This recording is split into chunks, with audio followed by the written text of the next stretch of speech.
Welcome to Talking Business, a podcast in Melbourne, Australia. The podcast is available on the Acast site, my own website, the Apple Podcast Store, or wherever you go to get your podcasts.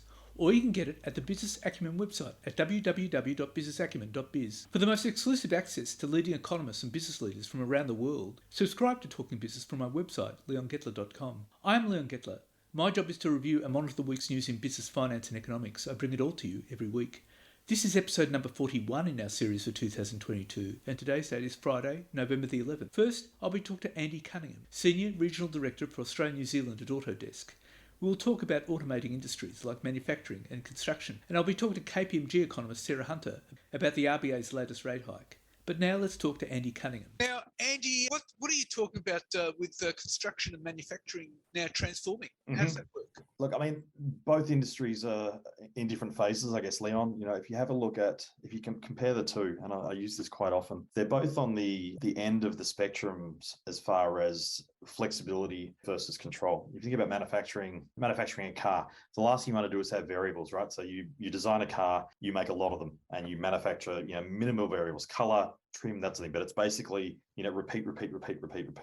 And that's the way it's been done since the Model T. Construction's at the very end of that spectrum, the other end of that spectrum, where a building is largely a one-off, especially building a project home. But if you think about construction, the buildings, the Opera House, or any of the buildings, it's largely a one-off, so you're creating a one-off, you're constructing a one-off thing. So they're the two ends of the spectrum, in their origination. Manufacturing, don't change a lot. Building, you're changing every single one. They both need to transform for different reasons. Manufacturing needs to transform because pre-pandemic, buyer demand has changed, where I don't just want the Model T in black. I actually want my Prius to be in this color, this particular shade of blue, and I want this trim, and I want my kid's name to be on the side of their sneakers, and I'm only going to pay an extra $5 for it, not an absorbent cost. So demand is changed on the manufacturing side. So we need to put flexibility into the manufacturing environment to allow for that demand. Again, at the other end of the spectrum, we need to take some of the chaos out of the construction site where it doesn't have to be a once-off. Yes, the building itself may be a once-off, but the elements of that building need to be repeatable, a bit like manufacturing. So how do we cut down waste? How do we cut down errors, all those sorts of elements? And we can get into some of the details of that, but through the construction process where there's more repeatable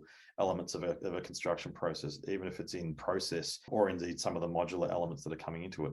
So that's why they need to change. Manufacturing needs to get a little more flexibility into it, and that's happening due to demand.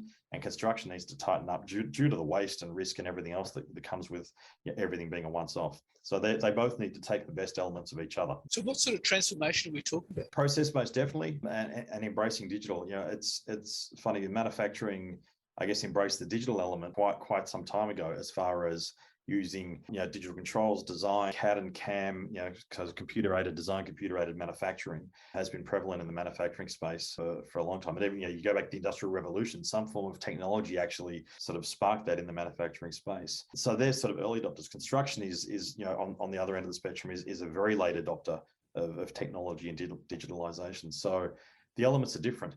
I think the flexibility of design in the manufacturing space and rapid prototyping, rapid changing, rapid elements of customization, and bringing down the scale of the footprint required in factories, etc., is sort of what's moving in the manufacturing space. Whereas in construction, literally a few years ago, I was in Japan and at a very large company, let's leave it at that, in Japan, mega projects. I asked for the latest project on their flagship, and they literally went and grabbed the A0 plot off the wall and went, here's the plan for our mega project. And so construction is just so late in the process that its adoption is there to a large degree in some elements of construction, but it's taking that to the field so that you don't have the guys and girls in the hard hats still working off bits of paper that are 5 minutes old, or worst case, 3 months old and way out of date. Well, I mean, we've just had the jobs and skills summit, and what strikes me with all this automation is that, one of the criticisms of it has been that it will put people out of jobs.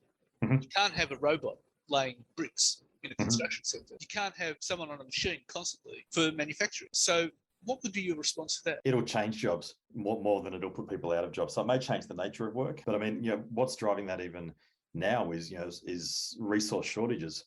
You can't get enough bricklayers, you can't get enough trades, you can't get enough of these elements there. So But I think more holistically in the longer term, even as we come out of this sort of crazy three years that we've been in, and we sort of start to normalize on supply chains and those sorts of elements, the automation and the digitization of the robot bricklayer, as you say, means you won't have someone sitting out there 8 hours a day in the sun, busting their back laying bricks. You'll have someone programming, you'll have someone controlling, you'll have someone overseeing those different processes of that. So it will change jobs and it will upskill jobs rather than reduce jobs overall. So you're saying is there's more potential to upskill those people? Absolutely. Yeah. And that's why I think, you spoke about construction, and there's a tripartisan agreement that's finally been reached between the ACA, the Australian Construction Association, government and industry and unions that is looking at those sorts of elements, because it's not just the commercial element, and it's not just government, and it's not just the industry bodies. It needs to be a holistic sort of viewpoint with skills in mind. That's one leg of the stool, I guess, but skills have to be in mind. And how do we actually take those skills to the individuals? Because otherwise the guy or girl is going to be out of a job if they don't need to physically lay the brick anymore, and there's no access to training, access to skills, access to transformation in their own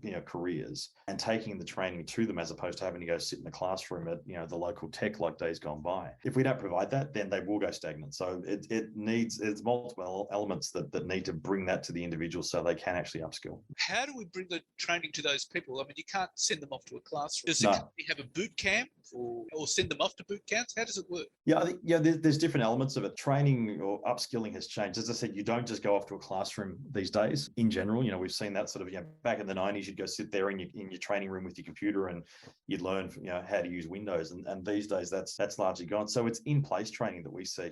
Initially, yes, it's going to be transformation, because if someone's used to literally, mixing concrete and laying bricks, they need to have initial sort of skill shift in that regard. But how do you extract their knowledge from that and actually, place that in a digital sense and use those skills in a digital sense? So there is some, I guess, consultative kind of training required initially. But what we're seeing with sort of training and learning beyond that is it needs to be in place. It needs to be as it's happening. So, we're seeing a lot of in-place workshops, but even in place digitally, using some of the digital skills that we've got, digital tools that we've got, where the product or the learning environment will watch what you're doing and suggest and provide, learning experiences in situ, in context, as you're actually trying to complete the task. So it's not like you just go to the training course and then come back and forget 90% of it and try and put some of it into place on Monday. It's got to be small bites as you need it. That would suggest quite some artificial intelligence into the training. Mm-hmm. Would that be right?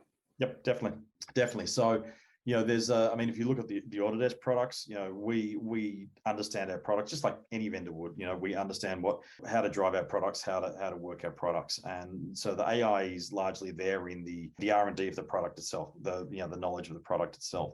But there has to be an element of looking for repeated mistakes or better paths to outcomes. And that's where the AI I think you're talking about will derive in the learning environment that will actually sort of watch and with choice. Obviously, it's not like a big brother thing, but with choice and with control, we'll watch what you're doing and provide better ways to get to that outcome.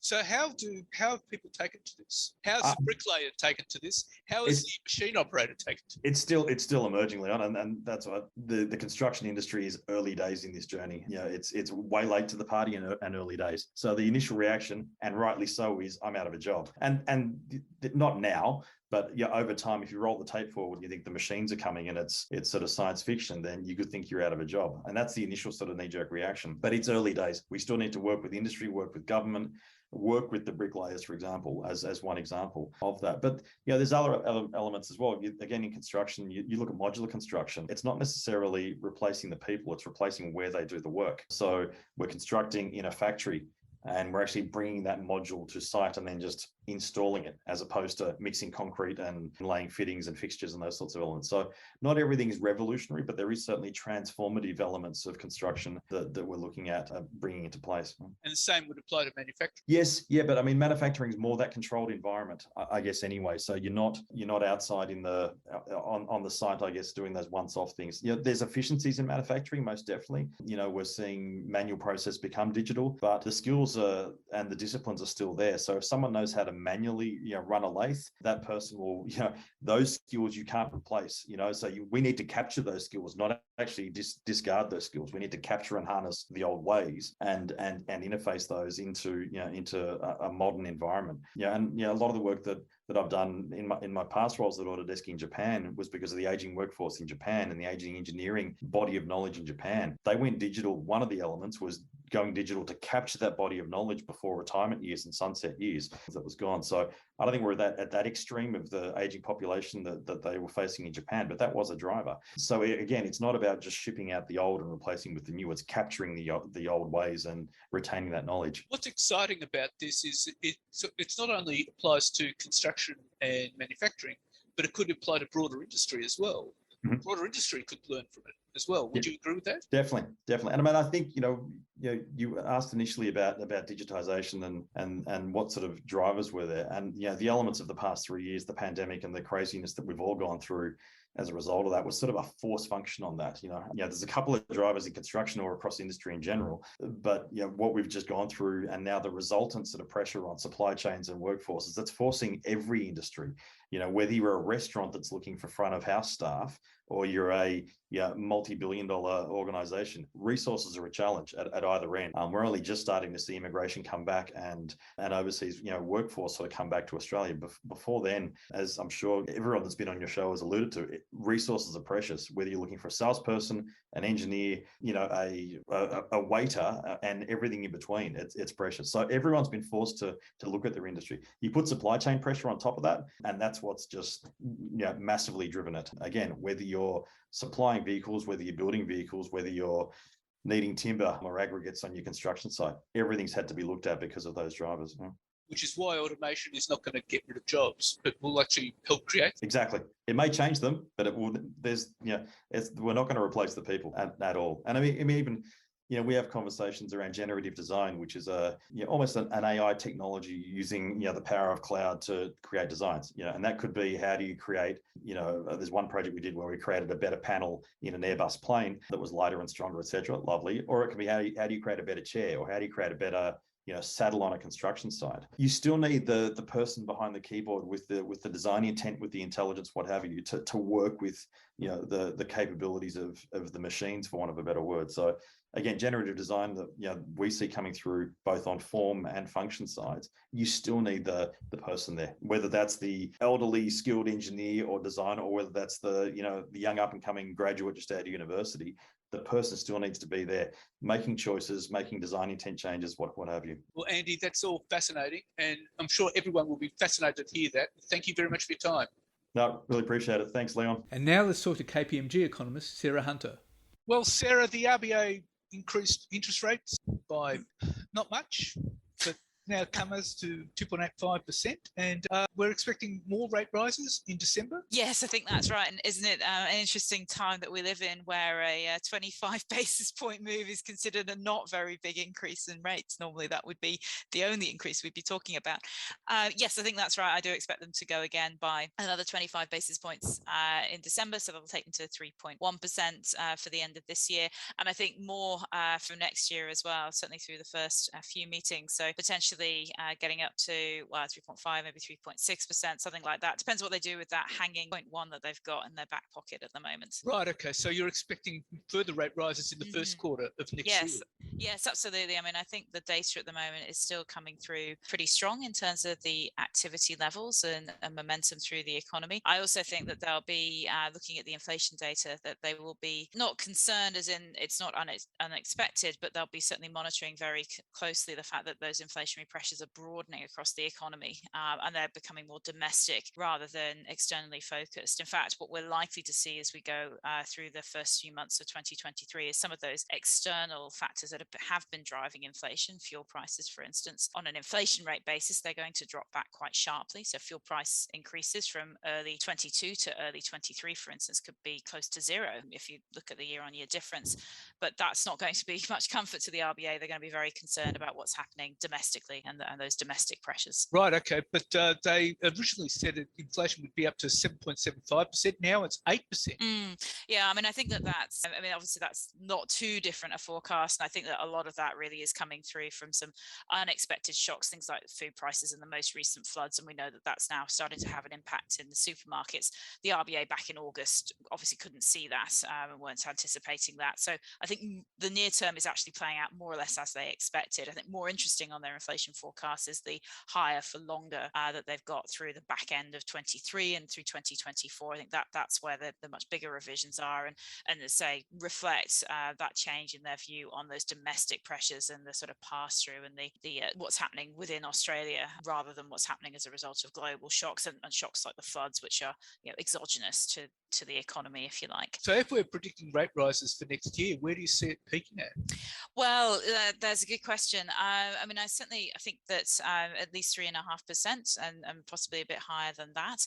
What will be really interesting is the dynamic and how the RBA ends up sitting relative to other central banks. I mean, I think it is still the case that the RBA are likely to peak at a lower rate than, say, the Fed. I think there's the sort of demand-supply mismatch internally is much less pronounced here than it is in the US, and that does mean that we can peak at a lower rate. Also, you have to keep in mind that the responsiveness to the economy here, it is likely to be more responsive than the US. For instance, mortgage rates in the US are typically not tied to interest rate moves because most people have a fixed mortgage rather than a variable. In Australia, it's the opposite way around. So there's a few dynamics that play through our economy that make us more vulnerable, if you like, or more responsive actually to interest rate moves. And so this also means the RBA can move by less. So if I put those two things together, I do think that we'll peak at a lower rate, but comfortably above where we are right now. I think maybe somewhere between 3.5% and 4%, and we'll see where we land in the first half of next year. Well, the Fed increased rates by 0.75%. We're expecting them to keep going like that.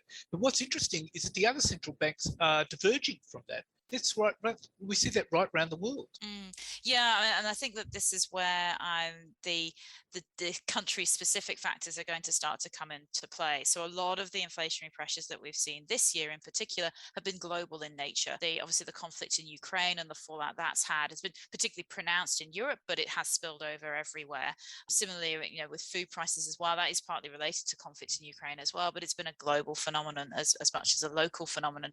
I think we're now starting to see some of the differences across countries play through, and they are really quite markedly different. For instance, in the US, GDP this year has barely changed. They've essentially stagnated on a broad basis. Employment is yet to get back to pre-COVID levels. In Australia, it's very different. We've had pretty robust GDP growth this year, and we've had robust employment growth as well. So there are some really interesting country-specific dynamics, and that will give you then divergence, and it obviously has implications for exchange rates, for local stock markets. All of these factors then start to come into play. So we can lump the central banks together, and we have generally up to now, but I think we're going to start to see them responding differently as they consider their local factors as well as global conditions. What was interesting in the RBA's statement of monetary policy at the end of last week was that they were talking about all sorts of imponderables and unknowns. And that was quite scary reading that. Well, there is a lot of uncertainty right now about how things play through, and I think sitting on both sides of the ledger, as it were, it could be that households are pretty resilient, that we are able to wear, if you like, higher mortgage payments and some of the cost of living pressures. I think what's really interesting is that where those inflationary pressures have materialized thus far, they've been to some extent a little bit targeted. For instance, new residential construction costs. If you're building your own home at the moment or doing a renovation, you're very much aware of those. But for most people, that's not the case because most people aren't doing that. If you strip those out of the current inflation measure, for instance, you actually get a headline inflation rate of about 6%, which isn't too far off what's been the growth rate of household income. So actually, for a lot of households, their incomes and inflation has kind of kept pace with one another. So at the moment, there is a lot of imponderables around, well, that dynamic is changing. How might that play through for households, for instance? There's also clearly a lot of uncertainty in the global economy, not just around the conflict in Ukraine and how that might play through, but what's happening in China and what that might mean, and the responsiveness of economies globally to this rate tightening cycle. I think it's worth keeping in mind it's the first rate tightening cycle we've seen in many countries for many, many years, more than 10 years. Economies look different to the way they looked before.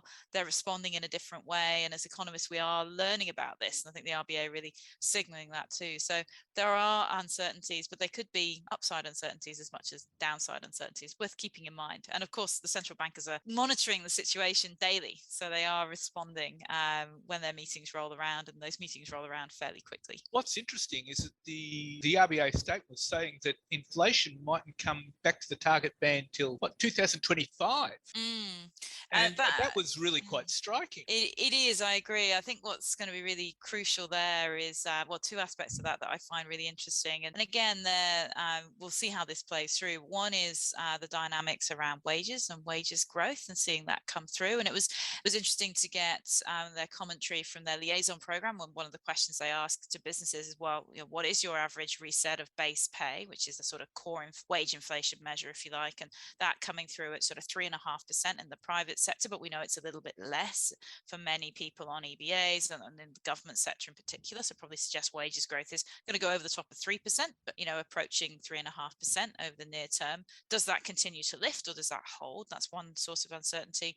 The other is around price setting behavior from businesses themselves. Are they not only are they passing on input costs, but are they actually using variation in their margins? If they've got strong demand, are they looking to sort of push prices in response to that? And does that continue, and do we get a new dynamic there coming through that then sort of repeats itself? The forecasts, the RBA seem to be suggesting, well, they do think there's a little bit of that coming through, but that it's going to, through higher rate rises and a dampening of momentum, that will sort of slow things down again. But we will see. We'll see how much it comes through, and it could come through stronger, and that will be more of a challenge for the RBA, and will suggest they'll take the cash rate higher, and they'll be raising for longer through next year. Equally, maybe they hit the pause, and then we see that sort of those pressures starting to ease a bit, and then they don't have to take the cash rate higher, and actually they get inflation back to target a bit sooner than they're anticipating. That is also possible. So it's uncertain, but they're clearly responding to the risk of inflation staying above target for an extended period of time, and they're committed to that, and that was a strong message from them,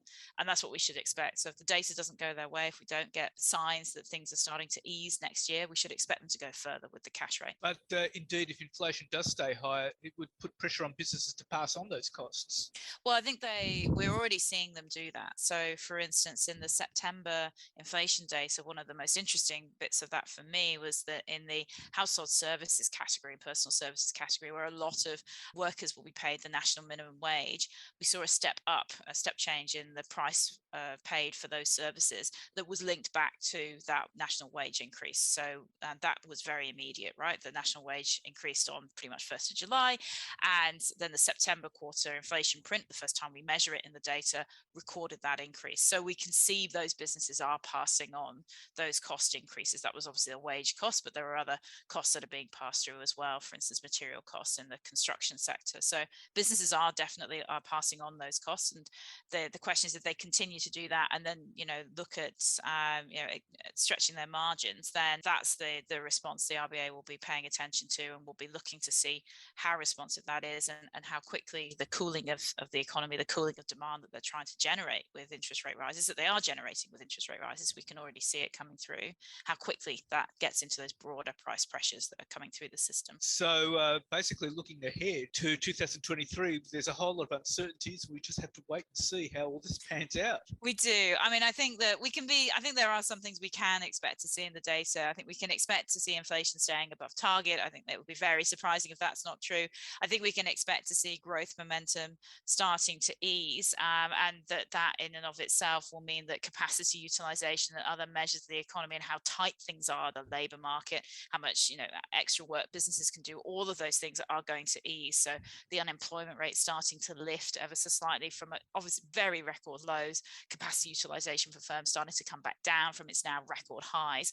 All of those things I think we can expect to see coming through next year. The question is, how quickly do those things mean that inflationary pressures start to ease? And we see that through the month-on-month data that we now get, and what that means for the RBA. That's where the uncertainty is, that link between easing on the demand side, which is, as I say, we're already seeing it in some of the most responsive parts of the economy, and I think we'll see it more widespread. How quickly that gets into those inflationary pressures, that's the key question for central bankers around the world. Many countries are trying to ultimately ask the same question and get to the answer, and that's what I'll be looking for next year. Well, Sarah, thank you very much for your time. Thank you. So what's happening in the news? Well, Meta, the parent company of Facebook and Instagram, is expected to begin large-scale layoffs this week that will affect thousands of employees. It follows job cuts at Twitter in the past week, which hit about half of that social networking giant's staff. Less than a fortnight ago, Meta reported that its profit more than halved to US $4.4 billion, that's Aussie $6.9 billion, in the third quarter from $9.2 billion a year earlier. The drop in profitability is largely driven by the billions Meta is spending to build a future version of the internet called the Metaverse that likely remains years away. On a conference call last month to discuss its earnings result for the third quarter, CEO Mark Zuckerberg said that he expects the company to end 2023 as either roughly the same size or even a slightly smaller organisation than we are today. The possible cuts come as tightened advertiser budgets and Apple's iOS privacy changes have weighed on Meta's core business. Once boasting a market capitalisation of more than $1 trillion last year, Meta is now valued at a quarter of that, at about $250 billion. And Twitter Inc. has begun rolling out software updates to charge users $7.99 a month to mark their accounts with a blue check, part of Elon Musk's early efforts to boost revenue a little more than a week after taking ownership of the social media network. Details of the latest software versions began appearing Saturday on Apple Inc.'s App Store, promising new features added to the social media company's previous subscription service dubbed Twitter Blue. Saturday's update marks the first significant product change since Mr. Musk took over, and capstones a week at the company that included widespread layoffs, chaos and confusion as he raced to put his mark on things.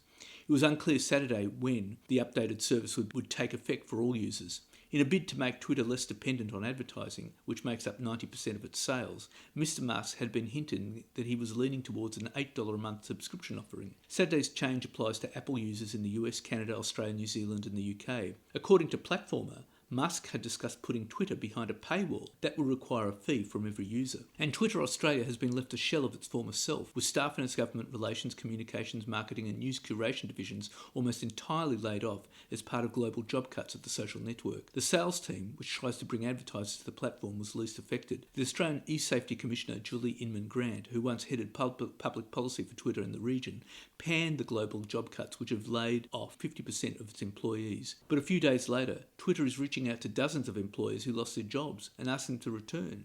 Apparently some were fired by mistake and necessary to build the new features that Musk envisions. On Sunday, AEDT, Twitter began rolling out its plans to let anyone receive a blue tick, which has long indicated a verified account to stop impersonators, for US $7.99, that's $12.40 Aussie a month. Elon Musk, Twitter's new billionaire owner, said on the site that people with existing blue ticks who declined to pay would lose them within a couple of months. The paid blue tick service is not yet available in Australia, but is expected within days, with Musk saying the rest of the world would follow. Prominent Australian Twitter users are unlikely to pay. Australian Council of Trade Union Secretary Sally McManus, who has 126,000 followers, said she would not. Labor MP Julian Hill, who has almost 50,000, said he was unsure but concerned by events around Twitter. Former 7:30 New South Wales presenter Quentin Dempster, who has 55,000 followers, said he did not want to pay Musk, and leaders at most media organisations have indicated they would be unwilling to pay for their journalists' ticks, though Musk has decreased the asking price since. And consumer confidence has plunged below the levels seen during the global financial crisis,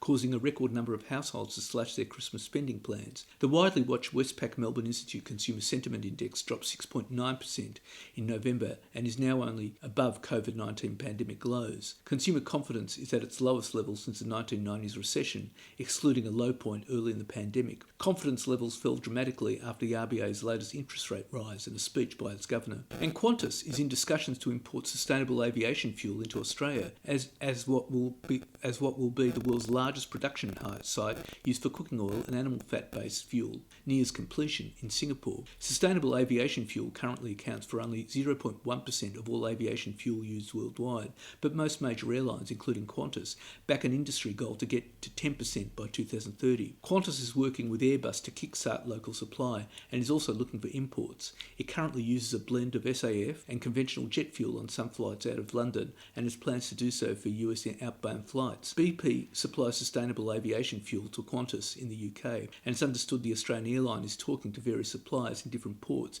to consider suppliers nearer to home. And Prime Minister Anthony Albanese has begun talks with independents and business groups, and Workplace Relations Minister Tony Burke has pledged to consider more amendments as the government intensifies efforts to get its industrial relations legislation through the Senate by December the 1st. But crucial Senate crossbencher David Pocock, who has not spoken to the Prime Minister since July, warned he was not a rubber stamp, as he outlined more concerns during a meeting with Mr Burke, and again requested controversial elements of the bill to be delayed beyond Christmas.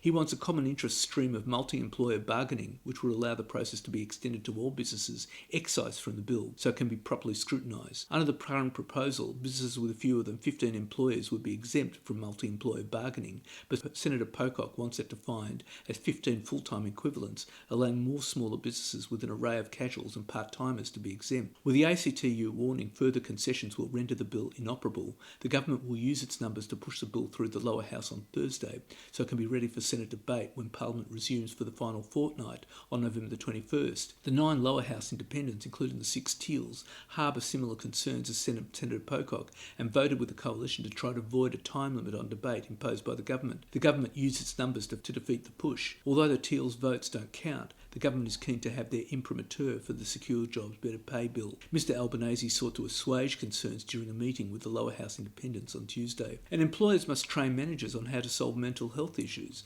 and give employees more say over how they do their jobs if Australia is to avoid a doubling in the number of workers' mental health compensation claims by 2030. The warnings come from a new report released on Wednesday by the Committee for Economic Development of Australia, which urged employers to prioritise mental health to the same degree as physical health, and said popular measures such as free yoga sessions and fruit boxes did little to improve employee well-being. Claims double by 2030 under the moderate growth scenario and almost triple by 2030 under the high growth scenario.